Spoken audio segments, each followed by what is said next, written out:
हमारे देश के इस कमज़ोर प्रधानमंत्री ने 1000 किलोमीटर से ज़्यादा जगह चाइना हमसे छीन चुका है और बेशर्मी की इंतहा इतनी है कि उसको दूसरी तरफ दिखाना चाहते हैं। तो इसी से आप समझ सकते हैं कि संविधान का बचाने का सबसे पहला जिम्मेदारी या सबसे पहली जिम्मेदारी संविधान ने हमारी लगाई है कि भारत की 1 इंच भी भूमि ना जाने दे।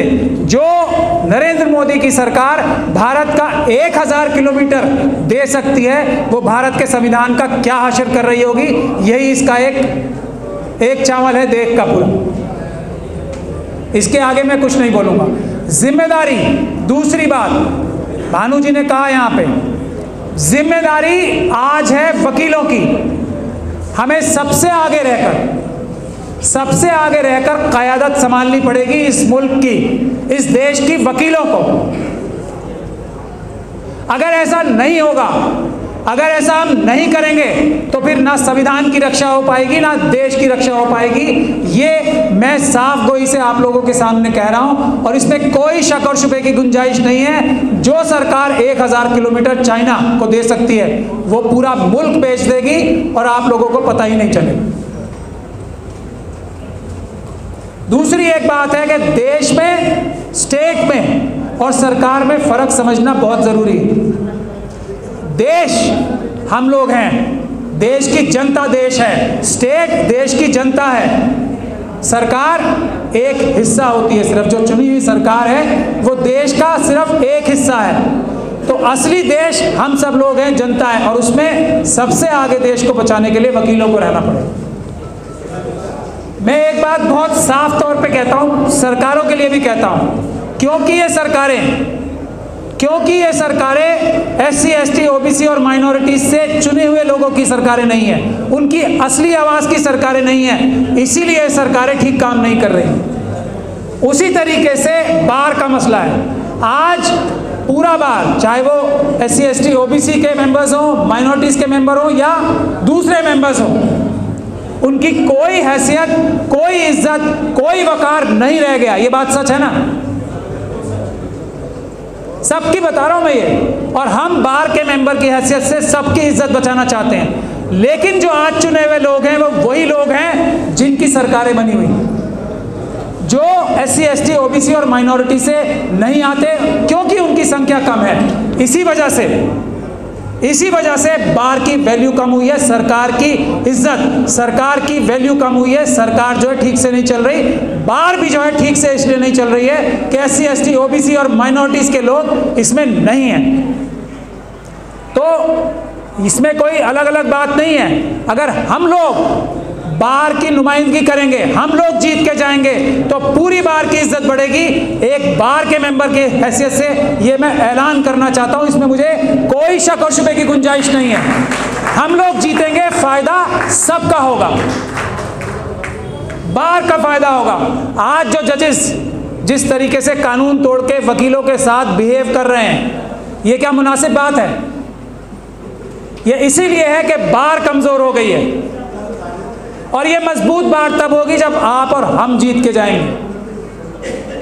इसीलिए जिम्मेदारी है हमारी पूरी बार को बचाने की, पूरे जुडिशल निज़ाम को बचाने की। इसीलिए हमें वॉलंटियर्स चाहिए। और 30,000 की जो मीटिंग हो रही है आज, वहाँ से सबसे अहम काम ये है कि आप लोग, हमें वो वॉलंटियर्स चाहिए जो हम लोगों के साथ कंधे से कंधा मिला के या हम लोगों से आगे रहकर 30,000 में ये लड़ाई संभालेंगे कि बार तो बात की बात है, पहले हम जो आम नागरिक, हमारे schedule caste, schedule tribe, OBC और माइनॉरिटीज़ के लोग आते हैं, उनकी हिफाजत करने के लिए अदालतों में मजबूती के साथ खड़े हों। ये वॉलंटियर्स हमें चाहिए जो टाइम देंगे अपना। इसीलिए आज ये मीटिंग बुलाई गई है बुनियादी तौर पर। तो वो सारे वॉलंटियर्स अपना नाम लिखवा के जाएं, ये उनकी अहम जिम्मेदारी है और टाइम देना पड़ेगा जैसा कि हम लोग दे रहे हैं। फिर आप फ़र्क देखिएगा, आज जो 30,000 से शुरुआत होगी उसका फ़र्क देखिएगा, जो दिल्ली से शुरुआत होगी उसका फ़र्क देखिएगा। फिर हम पूरे मुल्क में भी, पूरे देश में, हर एक डिस्ट्रिक्ट में, जैसा अभी भानु जी ने बताया, मैं उसको रिपीट नहीं करूँगा, इसी चीज़ को रेप्लिकेट करेंगे। लेकिन अगर मैं अपना नाम लेके तो नहीं बोलना चाहता, सिर्फ ये बोलना चाहता हूँ कि अगर कोई अच्छा बार काउंसिल का मेंबर, ईमानदार बार काउंसिल का मेंबर, वो बार काउंसिल का मेंबर जो जजों से फेवर्स नहीं लेना चाहता, जो बार के लिए लड़ाई करना चाहता है। अगर वो जीत के जाएंगे मुट्ठी भर भी, और अकेले किसी के जाने से ज़्यादा फायदा नहीं होगा। अगर हम लोग 4-5 लोग, 2-3 लोग भी जाएंगे तो उससे फायदा होगा। तो एक तो मैं ये गुजारिश कर ही रहा हूँ कि बहुजन समाज की जो दर्द रखता हो, जो बहुजन समाज के कॉन्सेप्ट को मानने वाला हो, एक कैंडिडेट शेड्यूल कास्ट कम्युनिटी से भी आना चाहिए, जो साथ के साथ हमारे साथ कैंपेन करे।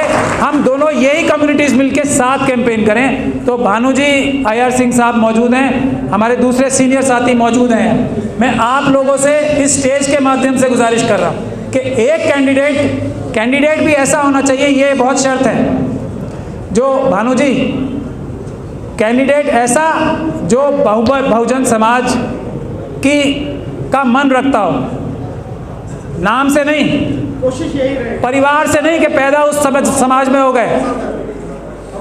एक कैंडिडेट ऐसा होना चाहिए जो बहादुर हो और जो मन में बहुजन समाज की भावना रखता हो कि इस देश को चलाने के लिए ईमानदार, जो 92% मेजॉरिटी है देश की, उसका दर्द दिल में रखता हो। ये बहुत ज़रूरी है। तो अगर ये हम 2 कैंडिडेट साथ कैंपेनिंग करेंगे तो मैं नहीं समझता कोई शक और शुबे की गुंजाइश है कि ये दोनों कैंडिडेट जीतेंगे ही नहीं, सबसे ज़्यादा मार्जिन से जीतेंगे।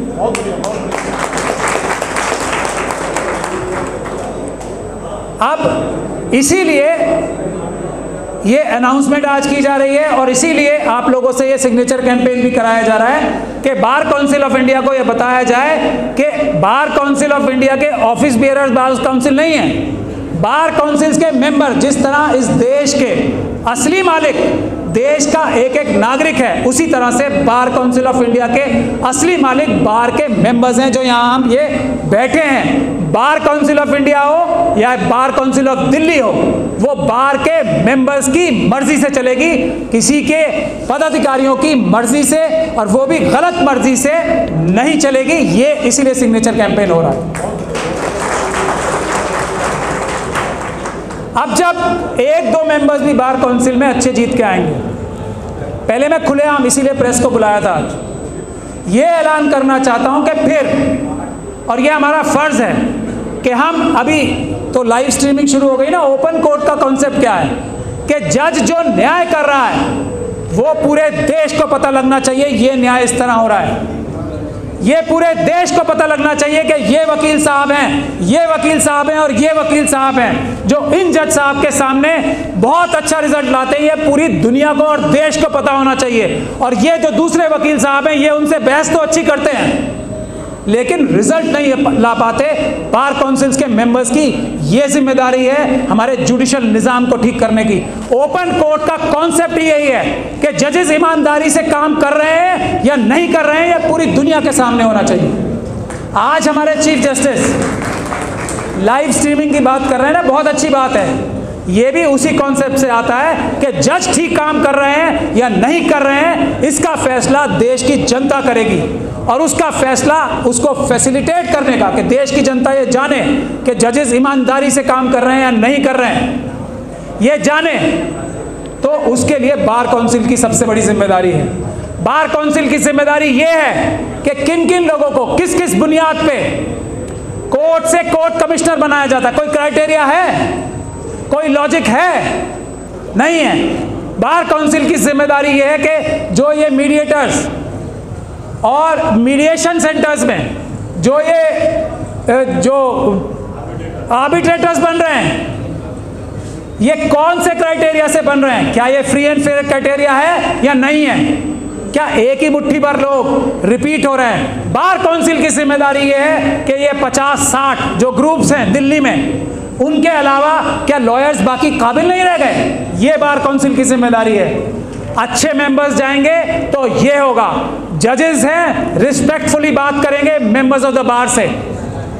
एक अभी मेरा खुद का केस हुआ है ना, प्रशांत भूषण जी का बताया, मेरे खुद के ऊपर कंटेम्प्ट हुई थी कैट से, अभी सुप्रीम कोर्ट ने बरी किया है। तो मुझसे सुप्रीम कोर्ट ने और कैट के चेयरमैन साहब ने एक बार नहीं बार बार ये कहा था कि आप सिर्फ दाएं से बाएं से छुपे हुए लफ्जों में सिर्फ सॉरी कर दो, चलो हम आपको छोड़ देंगे। लेकिन मैंने अपने लिए नहीं, बार के लिए, वकीलों की इज्जत के लिए सॉरी नहीं बोला। मैंने कहा मैं जेल जाने को तैयार हूं। लेकिन ये नहीं होगा कि जजेस जो हैं, जो जुडिशियल ऑफिसर्स हैं, वकीलों के साथ बदतमीजी करें और वकीलों के ऊपर ही कंटेम्प्ट करें और उसके बाद सजा करें विदाउट ट्रायल। ट्रायल कीजिए फिर सजा दीजिए, लेकिन ट्रायल होता तो मैं सुरखरू निकलता और वो जज साहब जिन्होंने मेरे ऊपर कंटेम्प्ट लगाई थी सजा उनको होती। तो मैंने इसीलिए पूरी बार की खातिर वो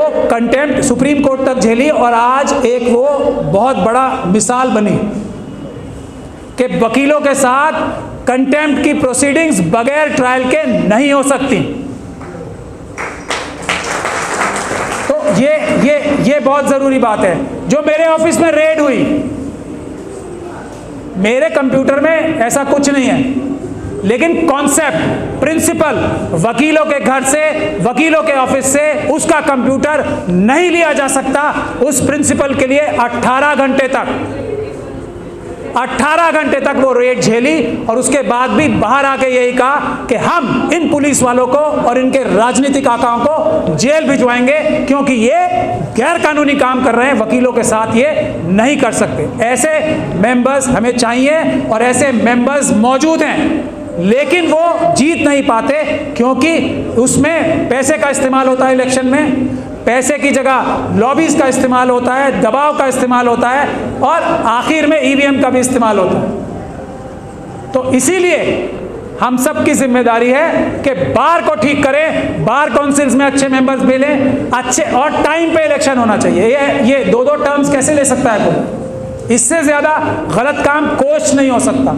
इसीलिए हम आपसे गुजारिश कर रहे हैं कि बार को मजबूत करने के लिए आप लोग इस तहरीक से जुड़ें कि बार काउंसिल के इलेक्शन सही टाइम पे होंगे। दूसरा, आप हर एक 30,000 की जिम्मेदारी लें कि 30,000 में हमारा कोई भी SC, ST, OBC और माइनॉरिटीज का मजलूम इंसान जिसके साथ ज्यादती हो रही है, तो हम सब टीम बना के, ग्रुप बना के उसके लिए पेश होंगे। और मुझे खुशी है कि डॉक्टर रितु यहाँ आ गई है। 1 सेकंड के लिए स्टेज पे आ जाएं। ये डॉक्टर रितु हैं, इनके साथ ये एक गुनाह है इनका जिसकी इनको सजा मिल रही है कि ये दिल्ली यूनिवर्सिटी के दौलत राम कॉलेज में वहाँ के सारे टीचर्स से ज़्यादा काबिल हैं, ज़्यादा पढ़ी लिखी हैं और ज़्यादा अच्छा रिजल्ट दिलवाती है स्टूडेंट्स को। ये इनका गुनाह है। इस गुनाह की सज़ा जो मनुवादी इनकी प्रिंसिपल है, उन्होंने 35 बच्चे झूठे नकली पैदा करके उनके सिग्नेचर्स कराए और इनको नौकरी से निकाला। ये डरी नहीं, ये लड़ रही हैं आज तक, बगैर नौकरी के लड़ रही हैं आज तक। तो क्या हम सब लोगों का फर्ज, जिम्मेदारी नहीं बनती कि हम इनके साथ कंधे से कंधा मिलाकर इनकी लड़ाई लड़ें? क्योंकि ये अपनी लड़ाई नहीं लड़ रही, पूरी दिल्ली यूनिवर्सिटी नहीं, पूरे देश के जो टीचर समाज है, खासतौर पे SC, ST, OBC और माइनॉरिटी समाज का, जिसके साथ हर मनुवादी प्रिंसिपल रोज ज्यादती कर रहा है, सबसे अच्छा होने के बावजूद भी इस तरह का छल कपट। आप सोच सकते हो, दिल्ली यूनिवर्सिटी की प्रिंसिपल और रजिस्ट्रार डॉक्यूमेंट फोर्ज कर रहा है इनको नौकरी से निकालने के लिए। तो कल 10 बजे, क्या है वो मोर साहब है ना, 315 कोर्ट नंबर में मोर साहब की अदालत में इनका केस है। धीरज मोर साहब हैं, SC, ST स्पेशल कोर्ट, तो 350 नंबर। तो भानु जी और हम जाएंगे इनका केस रिप्रेजेंट करने। ये टेस्ट शुरू हो गया आज से। कल सुबह 10 बजे, कल सुबह 10 बजे वही जिस चीज़ के लिए आपको कहा जा रहा है 30,000 की जिम्मेदारी संभालने, ना सब आप सबको आना है। जो वॉलंटियर्स हैं उनकी बात कर रहा हूँ, जो वॉलंटियर्स हैं, जो हमारे वॉलंटियर्स बनना चाहते हैं, उनको आना है और मजबूती के साथ मोर साहब को कोर्ट, जो ओपन कोर्ट है, उसमें खड़े रहकर देखना है किस प्रकार का न्याय हो रहा है। और मोर साहब बहुत अच्छे जज भी हैं, तो उनसे SC, ST एक्ट भी हमें सीखने का भी मौका मिलेगा। तो कल सुबह 10 बजे सब लोग आए वहाँ पे। और ये टेस्ट केस है, इसी तरीके से किसी का भी केस होगा, आइटम नंबर 1 है 1 और 4। किसी का भी 10 बजे ही आना, इसलिए किसी का भी केस होगा SC ST OBC और माइनॉरिटी के व्यक्ति का, जैसे भानु जी ने कहा कि जो सोशल वजह से उसके साथ ज्यादती हो रही है, कोई चोरी डकैती करके आया उसके लिए नहीं, उसके लिए फीस लेंगे और काम करेंगे। जिसके साथ ऐसा अन्याय हो रहा है उसके लिए हम सब लोग टीम बना के रहेंगे और ओपन कोर्ट का जो कॉन्सेप्ट है उसको इम्प्लीमेंट कराएंगे।